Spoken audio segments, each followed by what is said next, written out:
It's the Oklahoma State preview. Plus, men's and women's basketball both kick off their season and a little bit more on this episode of Frogs Insider. Hey, Frog fans, welcome into another episode of Frogs Insider. Jamie Plunkett here. Melissa Treebosser will be along shortly. She's got a great preview of the Oklahoma State and TCU matchup coming up this week, and she sits down with Phillip Slavin of the Ten12 Network, a podcast network that I'm sure you're familiar with. It's got a podcast for every Big 12 school.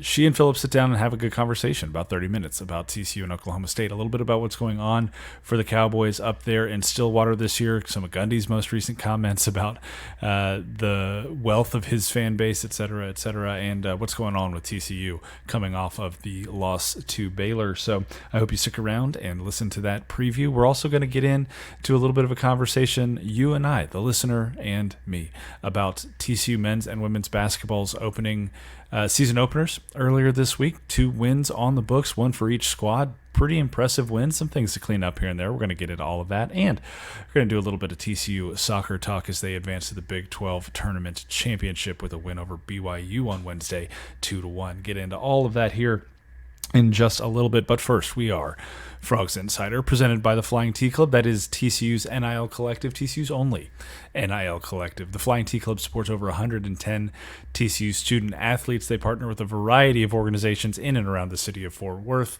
to make Fort Worth a better place to be.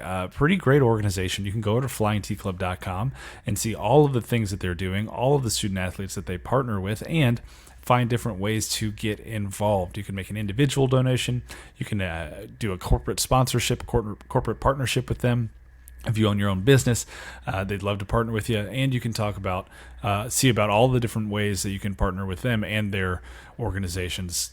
The Flying T Club is a 501c3 nonprofit, which is an excellent thing for tax implications if you're going to give a little bit of your money. And now you make a gift to the Flying T Club and you get priority points through TCU's Frog Club. So big wins all the way around if you are thinking about giving to the Flying T Club. You can go over to theflyingtclub.com today and check out all the different ways that you can get involved with TCU's NIL collective.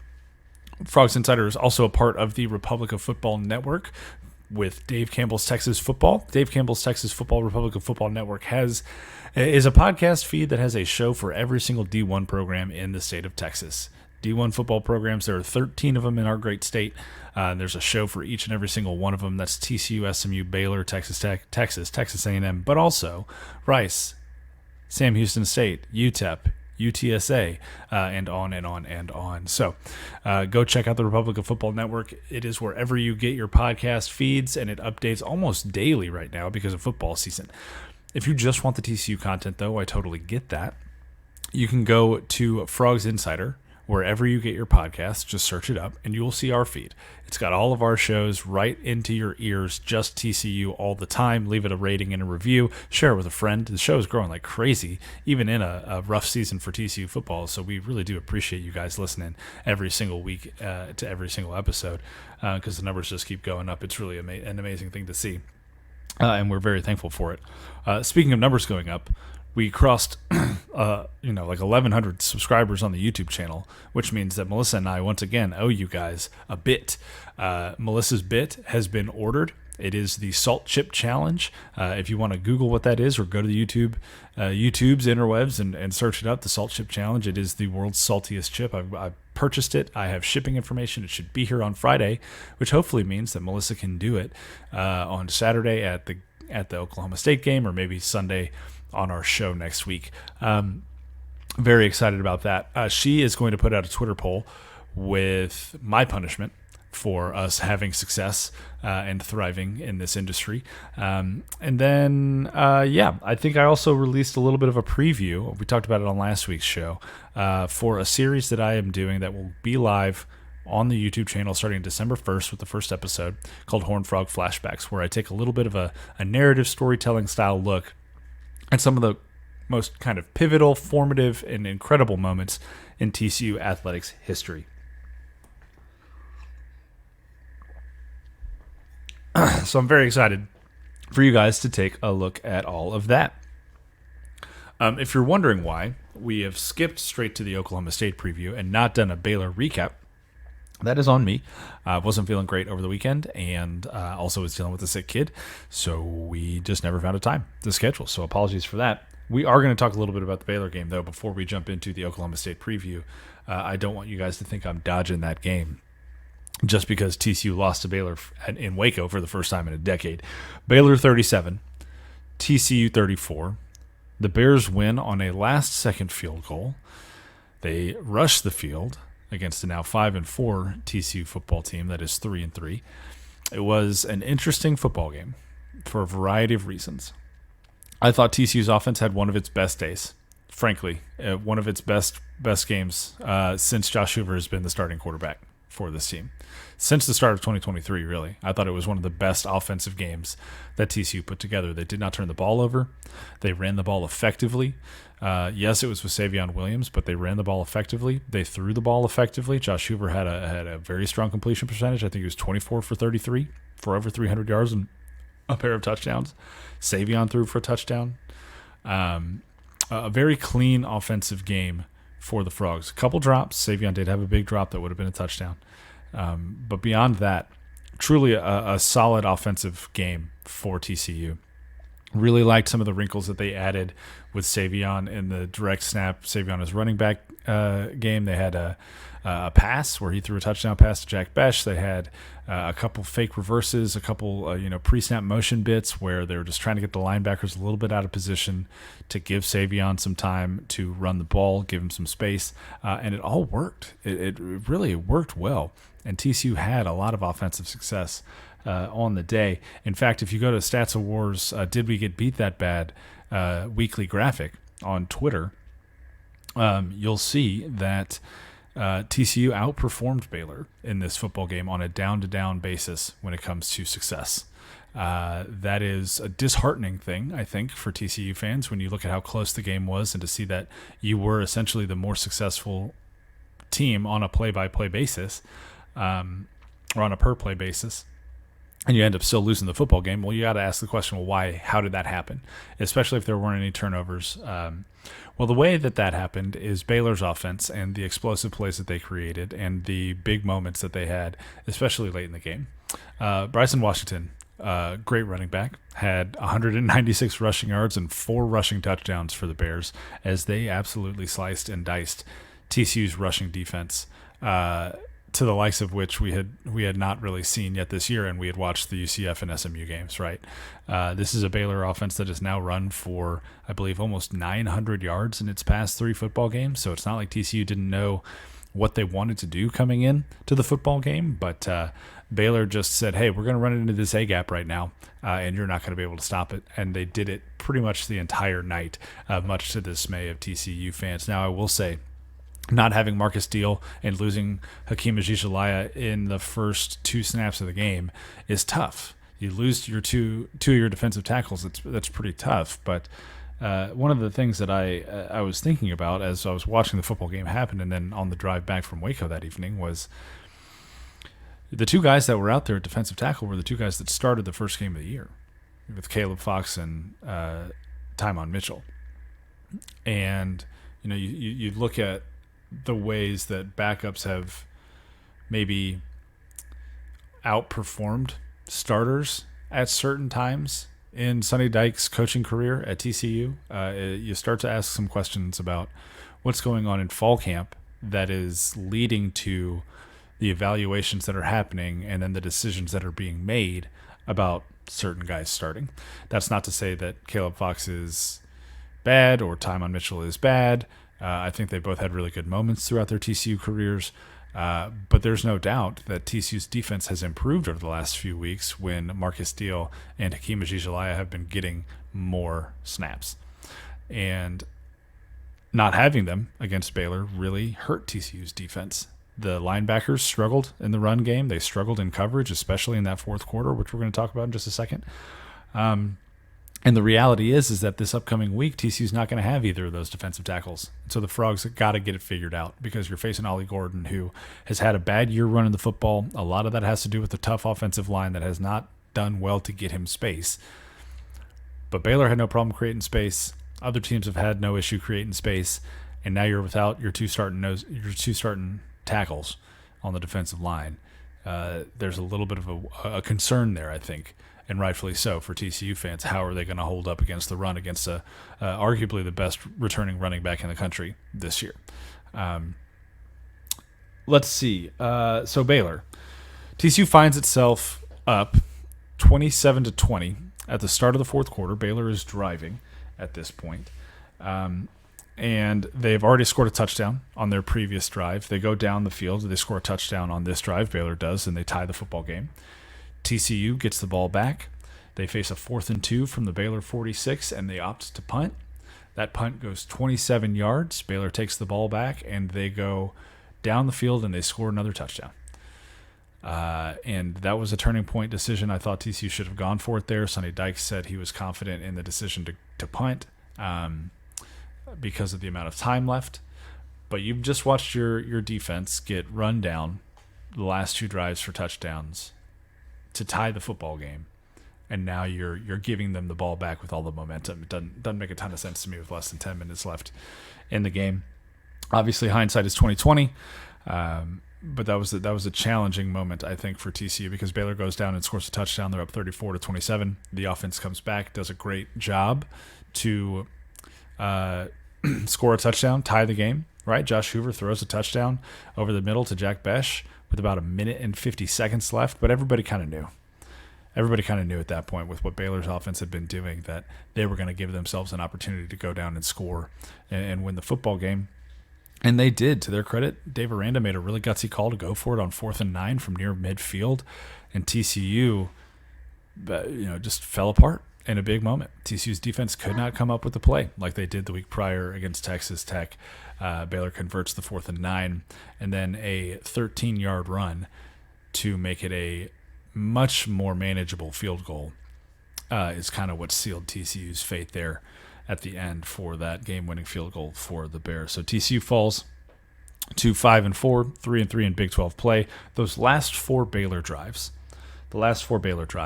they gained 290 yards and scored 24 points. And the only reason it wasn't more yards and more points was because time ran out on the clock and they had to kick a field goal. Or there is no doubt in my mind that Baylor scores another touchdown there and adds another 30 yards to that total. 25 yards, whatever it was, to that total. Really disappointing defensive effort in the second half. Yes, they were shorthanded, but it is week 9. You got to have it figured out a little bit better than that at this point in the season. But now TCU has no time to dwell because they are moving right along. They are getting into this game now with Oklahoma State. So let's go ahead. Let's jump in to this preview with Melissa and Phillip Slavin of the Ten12 Network as they break down TCU's upcoming game against Oklahoma State. Hello, everybody. Welcome to another edition of the Frogs Insider podcast as we creep ever so close to 100 episodes on our show, brought to you as always by the folks at Flying T Club and of course Dave Campbell's Texas Football.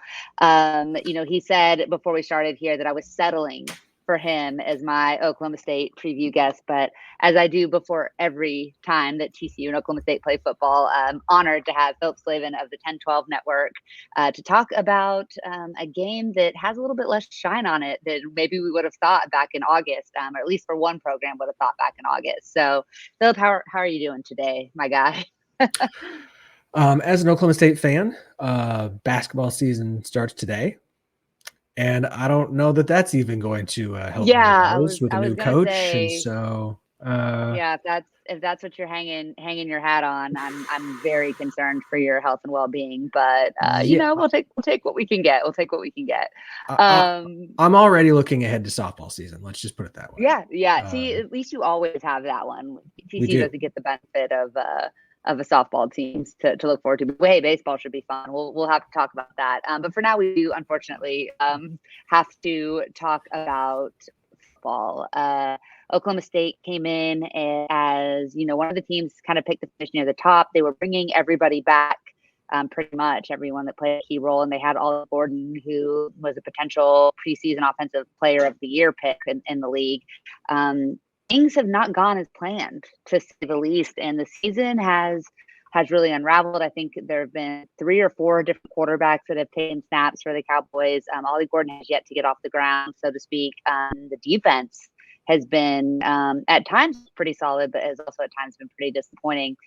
Looking back to August and to where this team is today in November, what has gone wrong? So if you look back to last year, a fair question. If you look back to last year, right? And I think the 2024 Oklahoma State football season is part of a bigger story than just the season as a whole. Because if you put it together with 23, it starts to make a lot more sense, right? You look at how 23 started. You lose to South Alabama in week 3 at home, get crushed because they can't settle on a quarterback. They finally settle on Alan Bowman, who everyone thought they would use.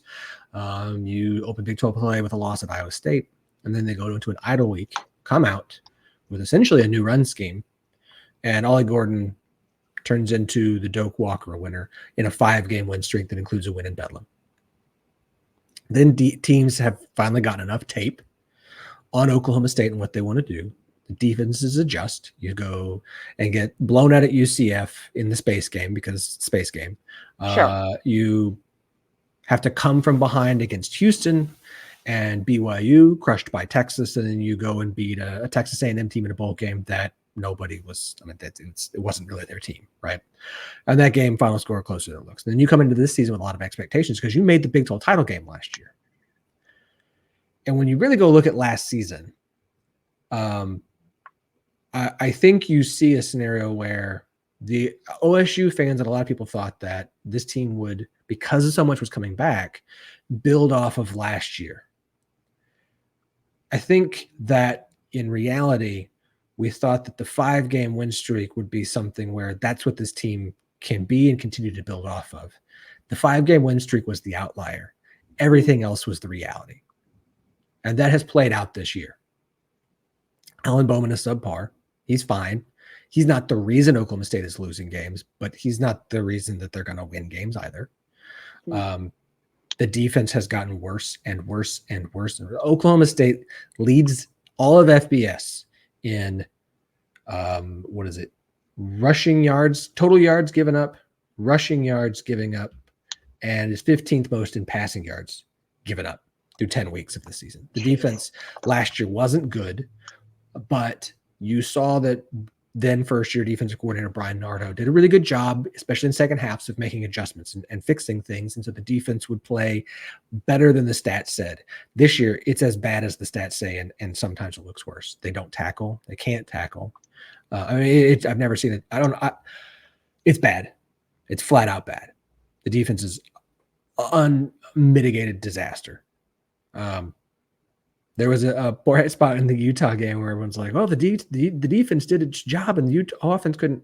It didn't, because now you see Utah's offense and go, "Oh, actually, no, they were really bad against them too." It's just the offense was atrocious. Now the offense has had some games where it looked better. I think Oklahoma State would be sitting here in a lot better of a spot if Garrett Rangel hadn't suffered a season-ending injury on the road at BYU in his first start. Zane Flores had some sort of injury that required surgery, and he's out for the year. So your second and third string quarterback are also out. So you've had to stick with Alan Bowman. I think that you have to look at an Oklahoma State program that overall is on the decline outside of a 5-game win streak last year. Just as a whole, overall. Mike Gundy has come out now at least 3 times this season and publicly criticized the coaching and the coaching staff in one way or another. He did public comments about the players 2 weeks ago after the loss to I don't know. There's so many losses I can't remember which ones are which now at this point. Baylor running all over Oklahoma State. And so at this point, you just kind of look at the program and go, this isn't one or two things. This is a lot of things. And I think that that's just the best way to describe it. This isn't just like one thing. It's not two things. It is a program-wide problem. It sucks because you've got Ollie Gordon, who I don't blame him as much as I do just an ineffective rushing attack and game plan. I hate that Brendan Presley is still awesome, is going to set a bunch of Oklahoma State receiving records this year, and it's not It's just going to be a nice little bullet note on an awful season that could be historically bad by the time the season's done. You mentioned some of those elite skill players, and we'll talk about them. But when you say a program-wide problem, Mike Gundy has been in Stillwater for about forever. And it seemed like he kind of had a pass to – this is feeling a lot like TCU in 2020, 2021, leading up to the end of the Gary Patterson era. Is there any point where Gundy is on the hot seat, or are they going to say, hey, replace your coordinators, you can stay? I mean, how is administration going to look at this season? Is it an anomaly, or is it the sign of maybe a changing of the guard being necessary? I'm not going to say Gundy's on the hot seat, because this would be the first year they haven't made a bowl game. Yeah. And let's just be honest here. There's 3 games left. They have to go 3-0 to make a bowl game. They're not going to a bowl game. Oklahoma State, the streak is over. It is done. Gundy has built up so much goodwill, and you can't fire him, especially not after one bad season. It's just not going to happen. But I do think there has been some decline that has been masked by a few things. It was masked by Jim Knowles being an awesome defensive coordinator who led Oklahoma State to a top 5 defense nationally back in 2021. It's being masked by a 5-game win streak and a schedule in the back end of half last year against bad teams that got you to a Big 12 championship game. And so, but I think overall you look at this, I'll shout out Brian J. Metcalf on Twitter, who's the guy I like to talk to a lot, who posts some graphs and graphics. You look at that, you look at a few other things that have been posted, and like the offense for Oklahoma State during this 5-game stretch of Casey Dunn as offensive coordinator is the worst, like 5 of the worst 8 offenses of Mike Gundy's tenure. Since Jim Knowles left, the defense has just gotten worse and worse and worse. You've had talent on this roster. Like there's talent on this roster all across it. You didn't have a quarterback. Like Spencer Sanders left. You had the NIL situation and stuff where 2 years ago you had this mass offseason exodus. And so you fixed NIL kind of, I think, to the best that Mike Gundy is willing to fix it. And so I look at a program, you've retained coaches from a continuity standpoint where it's kind of like returning production. Returning production is only as good as returning production is good. Continuity for continuity's sake, a little bit, right? Because you got to have that cowboy code, that cowboy way. Got to have that. These people are very important to keeping the culture that we have established here, which I always think really just says like the culture itself isn't all that great, and it's not player led like it should be. You think it's coach led. It reminds me a little bit of what Dabo struggled with for a few years at Clemson. If we're going to keep doing this the same way, I don't want to lose any of my coaches. We have to keep this the same way. And then it becomes about retention for the sake of retention. Gundy has had, I say, reinvented himself at least once already with Jim Knowles, right? This became a defense-led team. Good coaches have success. Great coaches have success by being able to adapt and change. Yeah. I am holding out for the rest of the season Gundy criticism until I see what he does this offseason, because this is a big offseason for him. I think this is very much an offseason that will determine if you die a hero or live long enough to see yourself become the villain. I mean, it's kind of what happened to Gary Patterson. Kept things very insular, kept bringing in, if he did bring in somebody, he'd bring in somebody that was already someone he knew and had a relationship and was a bit of a yes man, right? Didn't really bring in people to challenge him enough in some ways. Is Gundy willing to do that?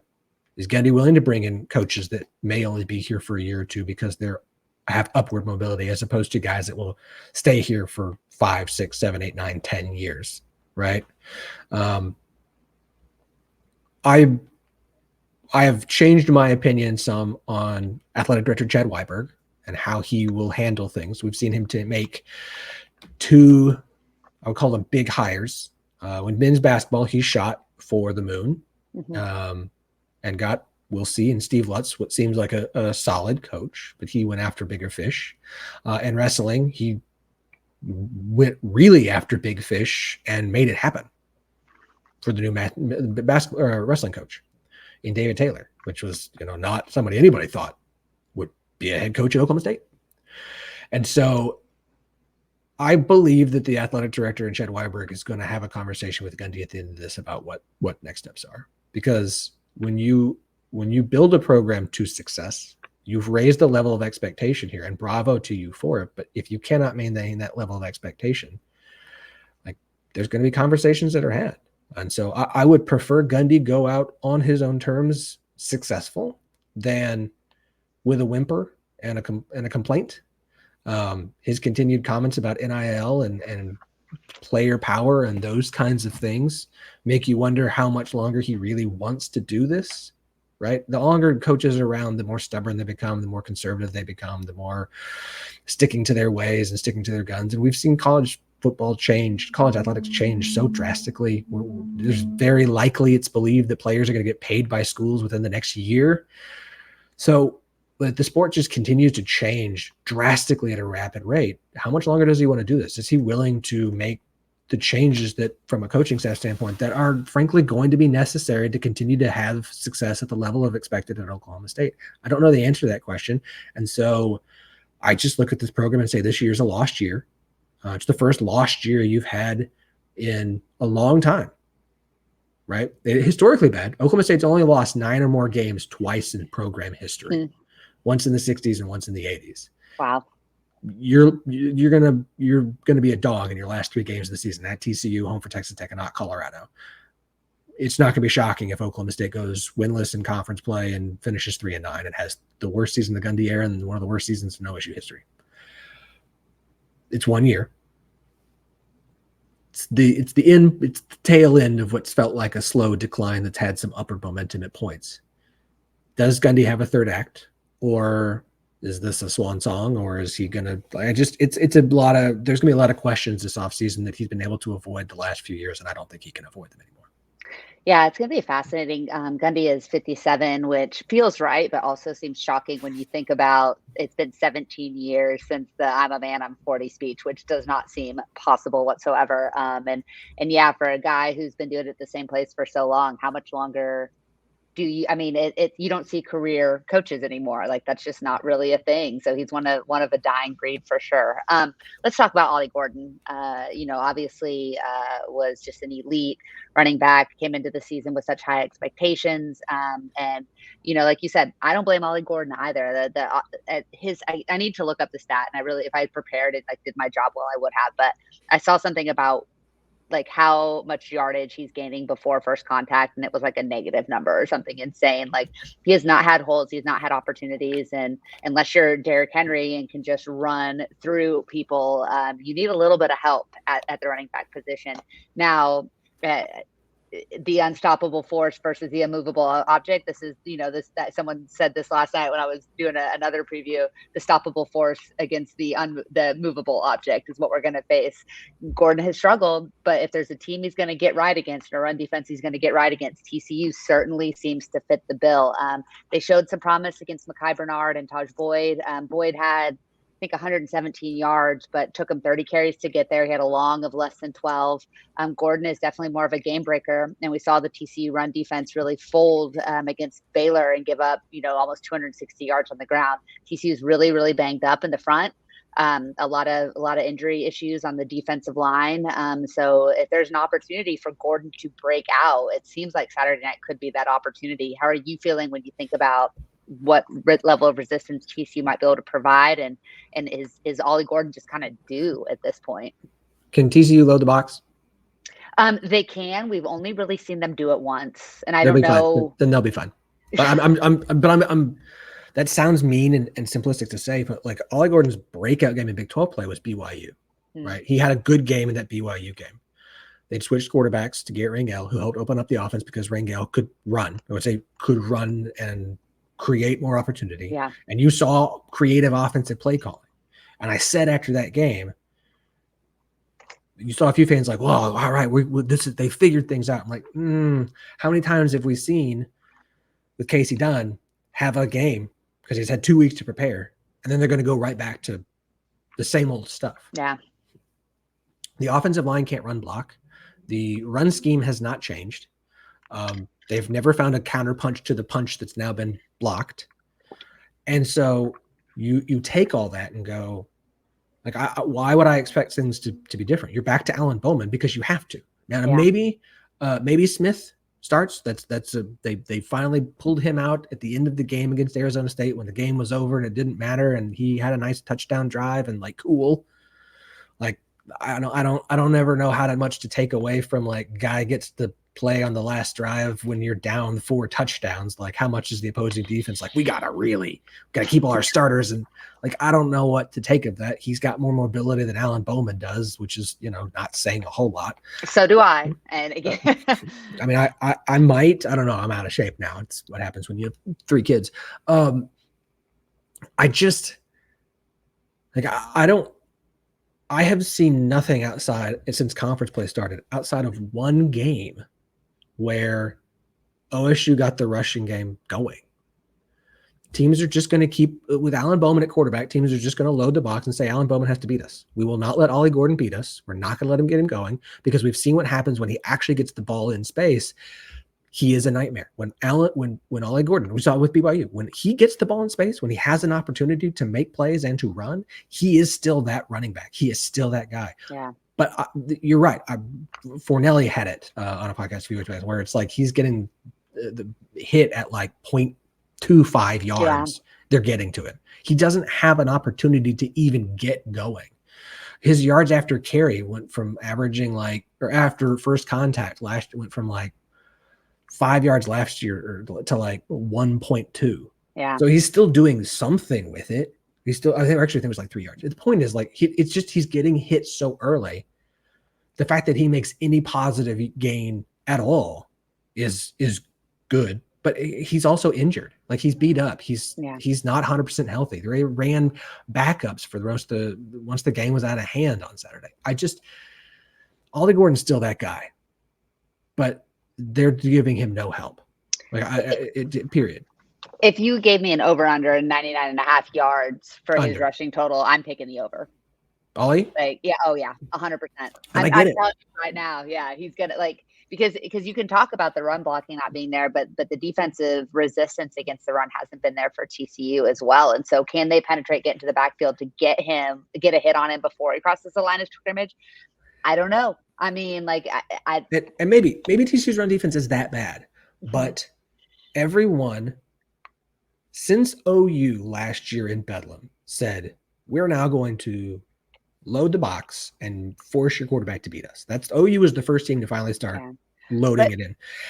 As long as and this year, that's what everyone does. Yeah, and OSU hasn't had a way to force them out of it enough to get the run game going. Well, and I mean, that's the other part of this, though, too, is that, when TCU's pass defense has been tested, it has not stood. I mean, there's so many injuries to start with in the secondary, the cornerback play. And I think Presley could really open things up. I mean, Bowman, when he has time, can still be an effective quarterback. We saw that, and he may have time. So I don't know. I don't know if Avalos is willing to load the box. Again, the only team we've seen him really do that against was Utah coming out of the bye week.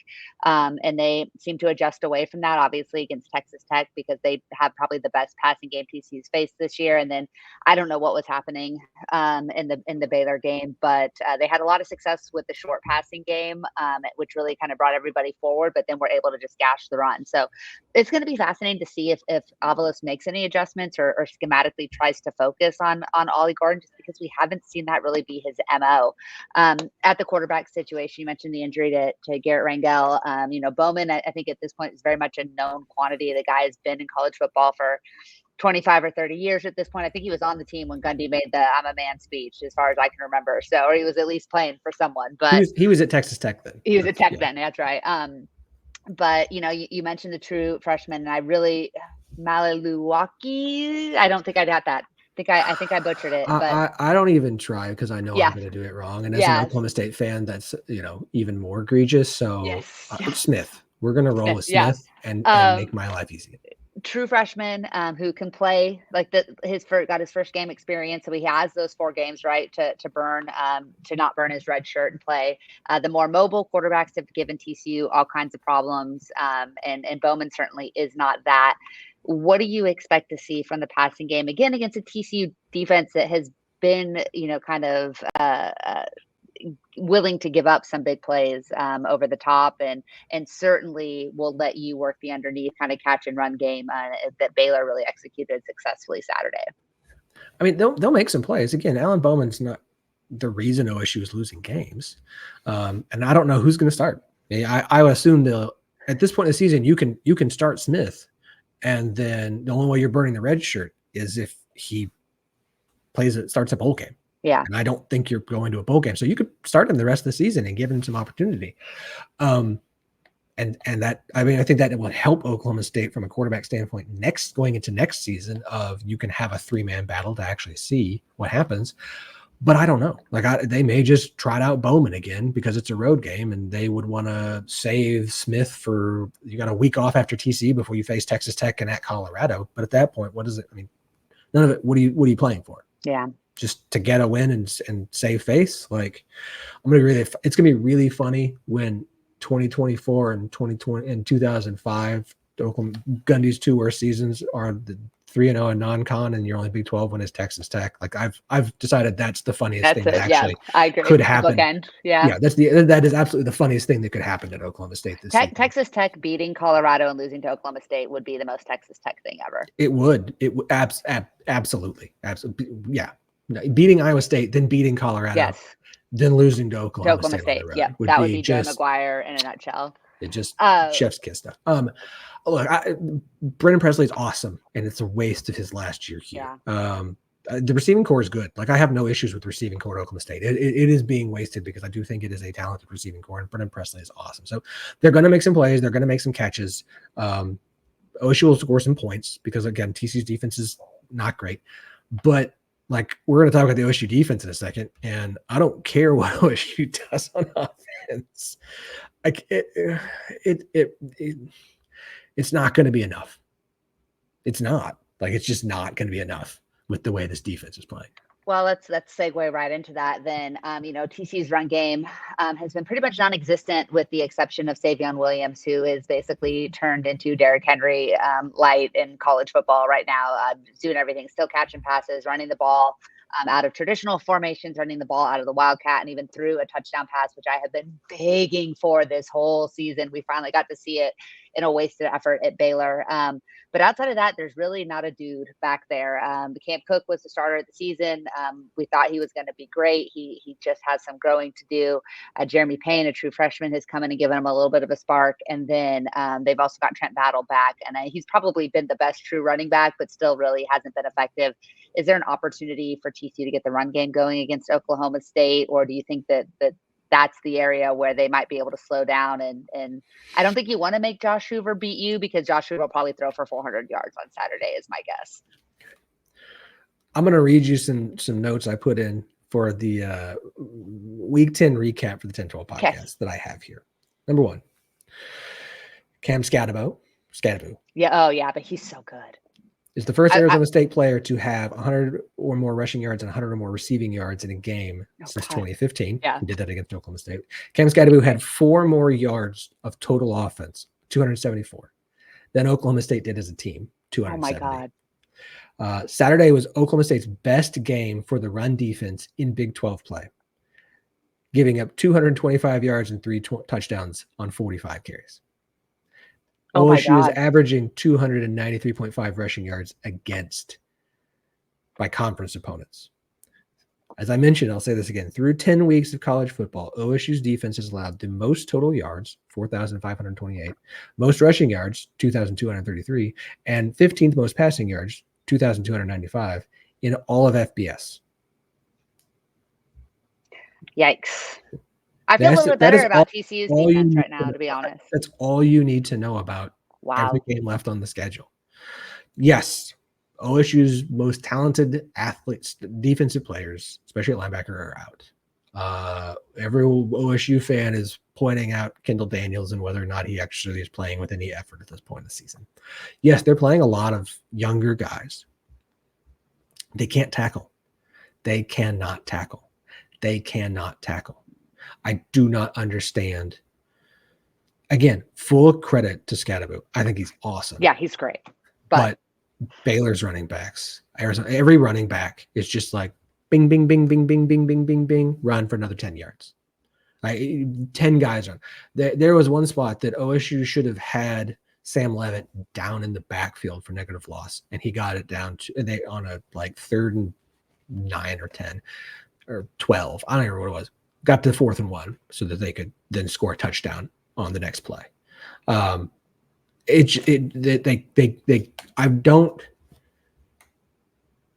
don't understand how this defense went from what it was in 2021 with Jim Knowles to cannot tackle, cannot wrap a guy up and bring him down. And it's not from just like everything's wide open. They do get wide open, but 5 guys will touch somebody and they won't tackle them.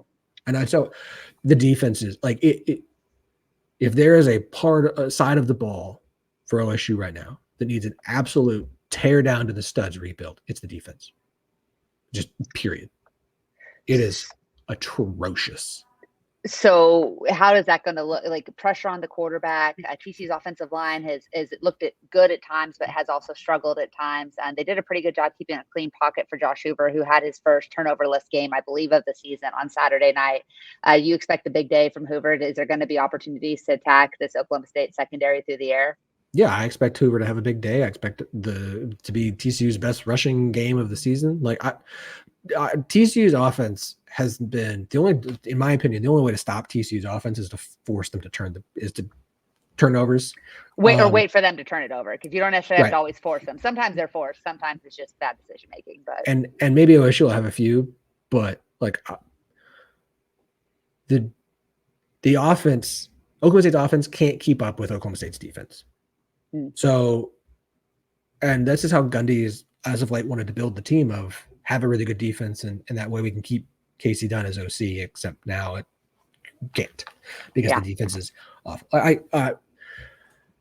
I'm really not trying to be like pessimistic doom and gloom of like everything is like, but this is a bad defense. I've got stats that I just read to back this up. I congratulations on bowl eligibility, TCU fans, this weekend. You don't have a week off, an extra week off like you did against BYU. This is why the Texas Tech game is the game I keep pointing at, being like, that's the game. They're going to have a week off, and then they're going to come out but also I could absolutely see OSU getting into a game with Texas Tech, and then you can't stop their offense to score the game-winning drive like they did with BYU. So I just the gaping holes for running backs are going to be there. The secondary is going to have lapses. It's just and you're going to have players you go, there's going to be at least one play on Saturday you're going to watch, everyone listening, you included, Melissa, where there's going to be 5 to 8 Oklahoma State defensive players who are going to be within an inch of an offensive player, and he's going to go for 50 yards. Perfect. Because they're not going to tackle him. And I want you when it happens. I want you when it happens to text me and be like, there it was. Because I will probably watch this game. I might flip around because cool. I'll wear my orange. I'll be a proud OSU fan. I don't need to force myself to watch a game when they're getting blown out. But when that play happens, I just want you to text me like thumbs up, frog, whatever you want. And I'll just be like, told you so. That was the one. Well, I was going to ask you how you foresee this game going, but I think you might have just given us the answer. I think a 10.5-point spread, which is what the latest I've seen, I haven't checked today, feels a little bit high because I do think, like you said, Oklahoma State's going to score points. I fully foresee that. I think that, if the TCU offense plays clean, I think they can easily run away with this one, but I got to see it 2 games in a row. They did a nice job offensively against Baylor.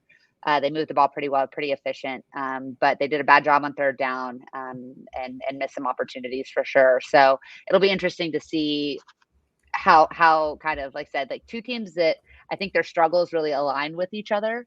So it's which team really shows up to play. And I don't think either of us feel that our teams have shown up to play super consistently. So you hope for TCU that takes some pride in playing on their home field. Or maybe Oklahoma State, finally says, hey, enough is enough, and gives that kind of effort. What do you kind of see happening Saturday night? I think TCU's winning this game. OSU struggled in Fort Worth anyways, for some reason, except for the one game that I got to go to and OSU won. I'm glad you're not coming Saturday then. Yeah, no, definitely not worth that trip. I will tell you right now, I'm going to open my Bet Saracen app, not a sponsor. I'm going to find the college football games. I'm going to find TC. That's not what I want, football, not basketball. I'm going to find this TCU OSU game. Yeah, those are the teams playing. Let's see. It should be near the bottom. Scrolly. I know this is great radio. Yeah. Great live radio. It's a 6 p.m. kickoff. So what I need is the total and the over. And I've got $5 left. So let's do $1. Live betting. I love it. 04 and bet made. The over will hit in this game. Why will the over hit in this game? What is the over right now? I got it at 66. No, I had to do 67. I did 67. Yeah. I see 66 and a half. I had to do 67. I'm taking the over because OSU will score some points. TCU will score a lot more, and the over will hit. I fully expect the over to hit as well. Phillip, thank you as always for joining us. You're doing great work over on the 1012 Network. You cover in the conference from top to bottom, sometimes when you're at the top and sometimes when you're at the bottom. Tell us where people can find your work and listen to the great shows on the 1012 Network. 1012network.com, TEN12network.com. You'll find every show in the network. We've got every team covered except for TCU. Yeah, sorry about that. I've had 2 TCU shows, and I'm tired of looking for them. So I just tell everybody, if you need a TCU coverage, just go to Frogs Insider. Okay. Well, we appreciate that, and we love being an honorary member of the 1012 Network. Appreciate your time. We'll have a football game on Saturday. That's all we can promise at this point, right? Football will be played. Thanks a lot, Phillip. All right, a big thanks to Phillip again for hopping on the show, talking with Melissa. Always a great chat with Phillip. Love that guy a lot. Thankful that he took the time out of his day, his week, to have that conversation. Let's shift gears here a little bit, and let's talk about a different sport, because basketball season has officially started now. And it appears through the first game against subpar competition that TCU men and women's basketball have a little bit of talent on their hands on the rosters this year. We'll start with the men. They take down Florida A&M, one of the worst teams in college basketball. They only won 6 games last year, fired their head coach, have a new head coach, and have a bunch of new faces in that locker room from the transfer portal. But they beat Florida A&M, TCU does, 105-59. Now, there was a moment a couple of years ago when you're going to start, you're thinking to yourself, Jamie, it's Florida A&M. You just said they were terrible. Who cares? And I hear that. But it was just 2 seasons ago that TCU lost to Northwestern State in a preseason game a non-conference game a lot like this one. And I think that there's something to be said for coming out with energy, coming out with a purpose, coming out and stepping on the throat of a team that you know you're better than. And say what you want about the opponent. On Monday night, TCU men's basketball came out and they stepped on Florida A&M's throat, and they never let up. They led by 37 at halftime. They won the game by almost 50, 46, right? So a pretty good first game for the Horned Frogs. They were 11 of 16 from three-pointers, from three-point range in the first half. They cooled down a little bit in the second half, 3 for 14. Finished with 14 made threes. They finished with 29 assists, which is the most assists they've had in a game since November of 2018. They only had 6 turnovers, which is really 5 if you ask them, because a turnover was assessed to both teams on a double technical where the possession didn't change, oddly enough. So really, it was a 5-turnover, 29 assist night, 14 made threes. A really interesting effort from the Horned Frogs, a really good effort from the Horned Frogs on Monday night against a hapless opponent. Fun little side note, Shaquille O'Neal was there because his son Shakir plays for the Rattlers. But overall, I think it was a really good performance. The Frogs were led by Vishawn Alette, had 20 points. 6 Frogs scored double digits. Ernest Uday had a 13-point, 11-rebound double-double. Frankie Collins had 5 assists. Noah Reynolds had 7 assists. Freshman Micah Robinson had 5 assists, no turnovers, and a good amount of time. He's going to be a player. He's one to watch. But what I really liked about TCU, especially on the offensive side, was we saw an improvement from even Friday in the exhibition against Arkansas with the pick and roll, creating open looks from 3, and at the same time creating lob opportunities for Uday to go up and get. And I really think that that's going to be the bread and butter of this half-court offense this year. And I do see a path for the half-court offense to take a step forward, to be more effective than it was last year when we just saw TCU passing it around the perimeter time and time again, hardly any entry passing, guards trying to go one-on-one to get into the lane, and then getting caught over-dribbling, over-penetrating, not having an outlet. There were a lot of challenges with that half-court offense last year. I think with Frankie Collins and Noah Reynolds and Vishawn Alette, this guard unit is much better equipped to run the style of offense that Jamie Dixon would like to run, which is getting out in transition, moving fast, making sure you're scoring in the fast break whenever you can, but also not over-dribbling, not turning the ball over, creating good looks for teammates. These guards are much more pass first just in their mindset. They've played that style of basketball before, which is something TCU was trying to teach their guards last year on the fly. And I think it's going to serve TCU well throughout the season to have some guards who are capable of distributing and also at the time capable of going and getting their own. Like we saw Frankie get to the rim a couple times. We saw Noah get a couple open looks, and obviously Vishawn Alette led the team in scoring with 20 points. He had a great game. So I like what I saw. I think there are some positive takeaways. Obviously, it's not like hey, this is an elite TCU basketball team, they're going to win the Big 12 kind of conversation because it's one game against Florida A&M. But I think the signs were there, especially on offense, and they're positive signs. Defensively, I've still got questions about the size of the front court, how they're going to rebound against teams that are as big or bigger than them. But that'll come out in time. We'll see that in time. They're traveling to Michigan here in a week and a half. We'll get a better look at what this team is like, especially defensively, when the opponent can match their size a little bit better than Florida A&M did. But all that to say, good first win for the Horned Frogs, 1-0 on the season. That's all you can really ask at this point.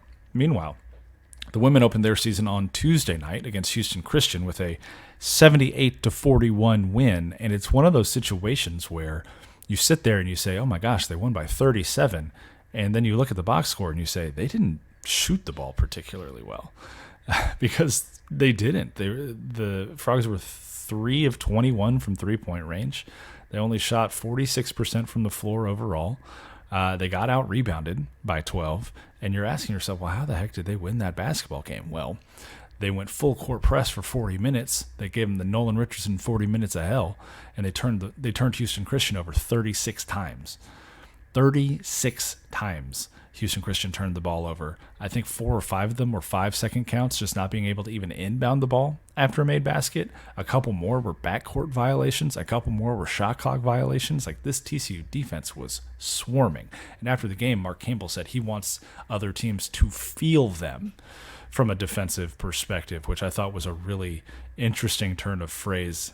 Because he wants this team to play physical defense. They're going to play a ton of man-to-man defense. And if they're going to full-court press you for 40 straight minutes because of the depth they have that allows them to do that and the talent that they have, there are not a lot of teams that can put up with that and have success.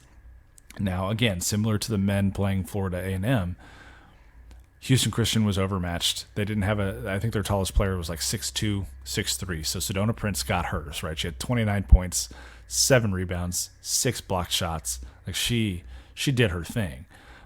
Haley Van Lith had a great debut. She had 21 points. I believe it was 7 assists and 6 steals. 5 rebounds, I believe, were her stats. I don't have her line right in front of me. So 50 points between Sedona Prince and Haley Van Lith is going to get it done quite often. You saw some of the other Frogs kind of get rolling there in the third and fourth quarters, which was nice to see. Madison Connor knocked down a 3. She was only 1 for 6 from 3. We know that isn't the norm for her. Aaliyah Roberson had some really good second half minutes. She was physical. She was tough. She was great on the boards. And this team was also missing 2 potential starters, and Maddie Shear and Agnes Emanopu, who are going to be back soon from injuries. Maddie dealing with a little bit of an undisclosed injury, and then I believe Agnes has a cut on her hand that's about to heal up, and she should be back hopefully Sunday. So, look, this is a women's basketball team that is extraordinarily deep. They were missing 2 key pieces, and they still won by 37 on an off shooting night against an overmatched opponent. So, some good takeaways there. They kept the intensity up for the majority of the time. HCU did hit a couple of shots when they slacked a little bit on the perimeter defense in the second half, so that's something to keep an eye on. Can you keep up that kind of defensive intensity for a full 40 minutes? That's something to ask yourself. And then that goes with the men, too. They slacked off a little bit in the second half, but is that a 35-point lead? Is that you're getting tired? Maybe a little bit of both there in the first game of the season. But I liked what I saw from both of these basketball teams. Truly, I did. And they give me a lot to look forward to as they continue on their schedule. The men play on Friday at, I believe, 6 o'clock or 7. And then the women play at Sunday at 2 o'clock in the afternoon. Both of those games are at Schulmeyer Arena. So if you have the opportunity to get out and watch a little Horned Frog hoops, I would recommend you do it. These are both very, very entertaining basketball teams, and I think you'd have a good time with the family heading out to Schulmeyer and watching either of them play. One last note to kind of wrap us up here. A big shout out to TCU soccer. They take down BYU 2-1 in the semifinals of the Big 12 tournament. That is on Wednesday afternoon, the day that I'm recording this. And they move on now. They will face the winner of Texas Tech and Kansas on Saturday night at 7 o'clock, 1 hour after TCU and Oklahoma State kickoff. And they'll play for a Big 12 championship. And if they win it, that means they've won the regular season and the tournament championships in the Big 12, which would be an incredible feat for Eric Bell and his squad. It would also mean that they host not 1, but maybe 2 or even 3 games in the NCAA tournament, which would be a massive, massive deal moving into the NCAA tournament time. So big deal for this game coming up on Saturday. The Frogs aren't going to let up. The offense has still been clicking. They had some really good looks against a tough BYU defense there on Wednesday and got it done. So it was really good to see, and congrats to those ladies. Shout out to TCU Volleyball as well, who's continuing to kind of just do their thing. They got a game coming up on Thursday night, so if you listen to this in time, again, get over to Schulmeyer, support the Horned Frogs volleyball version. And there's a lot of opportunity this week on campus to support TCU athletics. You've got volleyball on Thursday night. You've got men's basketball on Friday. You've got football on Saturday, plus the soccer team playing in the tournament, which you can watch on ESPN+. And then Sunday afternoon at 2 o'clock, you've got women's basketball. You could get out there 5 days in a row and have a little bit of entertainment, which seems pretty cool to me. But that's going to do it for this episode of Frogs Insider. Again, thanks to Phillip Slavin for stopping by, talking a little Oklahoma State Cowboys with Melissa. And we will talk to you next time. Go Frogs.